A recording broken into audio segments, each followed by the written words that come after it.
এক নেতা এক দেশ, বঙ্গবন্ধুর বাংলাদেশ, এই ছিল স্লোগান। আর দফা এক, দাবি এক, সবচেয়ে মুজিবের দাবি, মুজিববাদ। তখন আপনার মুজিববাদ নতুন করে আসলো এবং এর বাইরে কেউ কথা বলতে পারবে না, এই অবস্থা তখন ছিল। এবং এই কারণেই তখন জাসুদের সৃষ্টি হয়েছিল। ওই আওয়ামী লীগ থেকেই তরুণ কিছু নেতা তারা এর বিরোধিতা করে বেরিয়ে এসেছিলেন, রব সাহেবের নেতৃত্বে, জলিল সাহেবের নেতৃত্বে, এবং পেছনে সিরাজুল আলম খান সাহেব ছিলেন। এটা তখন প্রয়োজন, জনগণের আকাঙ্ক্ষাকে পূরণ করবার জন্য তারা বেরিয়ে এসেছিলেন, কিন্তু তারাও টিকতে পারেননি। অতি অল্প সময়ের মধ্যে তাদেরকে নিশ্চিহ্ন করা হয়েছে।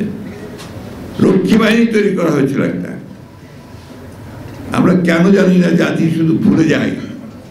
সেই রক্ষী বাহিনী দিয়ে নির্মম অত্যাচার, নির্যাতন, এখানে জামাল ভাইরা আছেন, তাদের অনেক ছেলেকে সেদিন হত্যা করা হয়েছে। সিরাজ শিকদারকে হত্যা করা হয়েছে। এই যে আপনার গুম করে হত্যা করা অথবা আপনার বিনা বিচারে হত্যা করা, এই শেখ মুজিবের আমলেই শুরু হয়েছে। এই কথা অস্বীকার করার কোনো উপায় নেই। আজকে এই যে আওয়ামী লীগ দাঁড়িয়ে আপনার সেই সময়টারই তারা প্রতিনিধিত্ব করছে। পরের আওয়ামী লীগ আসে আপনারা দেখেছেন, আমরা 12 সাল থেকে লড়াই শুরু করেছি, সংগ্রাম শুরু করেছি।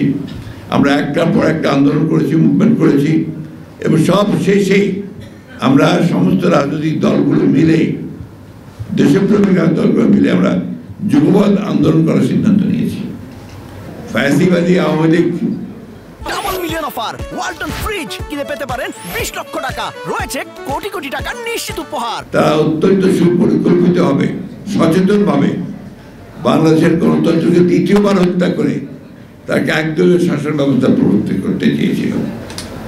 আমাদের মধ্যে অনেকেই আপনার কতগুলো জায়গায় আমরা ভুলে যাই যে আওয়ামী লীগ হচ্ছে সেই আওয়ামী লীগ যার নেতা ছিলেন শেখ মুজিবুর রহমান, যিনি 1971 সালের আগে পর্যন্ত আমাদের কাছে অবিসংবাদী নেতা ছিলেন। এবং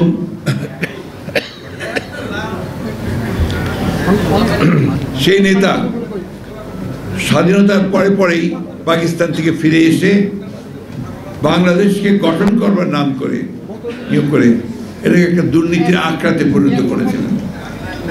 এবং অতি অল্প সময়ের মধ্যে তাদের দুঃশাসন এমন একটা পর্যায়ে গিয়ে পড়েছিল, দুর্নীতি, যে এই দেশে আপনার একটা ভয়ঙ্কর, একটা ভয়াবহ একটা দুর্ভিক্ষ হয়েছিল, যেখানে লক্ষাধিক মানুষ মৃত্যুবরণ করেছিল। এখানে আমার মনে হয় যে আমরা কয়েকজন ছাড়া বোধহয় সেই সময়টার সাক্ষী কেউ নেই, কেউ থাকতে পারেন। আর জামাল ভাই এবং আমরা এখানে যারা আছি তারা আমরা তখন ছোট, কিন্তু আমরা দেখেছি আপনার কি ভয়ঙ্কর ভয়াবহ অবস্থা ছিল। এক টুকরা রুটির জন্য কুকুর এবং মানুষ লড়াই করেছে, ডাস্টবিন থেকে খাবার তুলে খেয়েছে মানুষ, লঙ্গরখানাতে গিয়ে ভালো ভালো পরিবারের, সচ্ছল পরিবারের লোকের গিয়ে লাইন দিয়েছে খাওয়ার একটু খাওয়ার জন্য। এটা আমরা দেখেছি, এই দেশে দেখেছি। আমরা দেখেছি যে একজন মহিলা নাম বাসন্তী, পত্রিকায় এসেছিল ইত্তেফাকে, বিরাট করে ছবি দিয়ে, সে তার লজ্জা নিবারণের জন্য একটু কাপড় পায়নি, সে মাছ ধরার জাল দিয়ে তার লজ্জা নিবারণ করেছিল, জড়িয়ে শরীরে জড়িয়ে।